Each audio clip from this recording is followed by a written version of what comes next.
আমার আগে এক জায়গায় বিয়ে হয়েছিল সাধারণ মানুষ, তা আমি মনে করেছিলাম যে জীবনে বড় ভুল করেছি সাধারণ মানুষকে বিয়ে করে। এরপরে তালাকের পরে আমি আবার একজন মাদ্রাসা ব্যাকগ্রাউন্ডের হুজুর টাইপের স্বামী গ্রহণ করি, সেই সংসারেও এখন সমস্যা। তাহলে হুজুর, সমস্যাটা কার, আমার নাকি আসলে আমার কপালের? আপনার কপালের দোষ নাকি আপনার দোষ, এটা তো আর আমি বলতে পারবো না। আমি ব্যাখ্যা করব যে আসলে দাম্পত্য জীবনে এই ধরনের প্রবলেমে অনেকেই পড়েন, বিশেষ করে দ্বিতীয় স্বামী গ্রহণের পরে প্রথম স্বামীর সাথে যে আচরণগুলো আমাদের মেয়েরা করে থাকে আমাদের সমাজের, এর সিকি ভাবে যদি প্রথম স্বামীকে ছাড় দিয়ে সংসারটা করতো, সংসারটা টিকে যেত। কিন্তু প্রথম সংসারে যখন থাকে তখন কিন্তু এই ছাড় দেওয়ার মানসিকতা মোটেও থাকে না, তখন খালি মার মার কাটকাটা অবস্থা।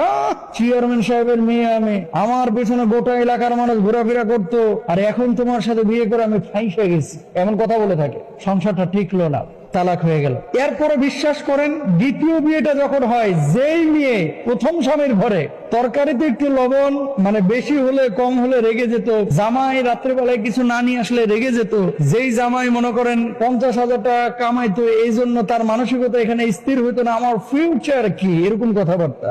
এই মেয়ে আবার দ্বিতীয় স্বামী যখন গ্রহণ করে, 30,000 টাকা বেতন পায় স্বামী, মেনে নেয়, কপালে যা ছিল তাই ছিল। তো তোর কপালে আগে যেটা ছিল এটা মানো নাই কে?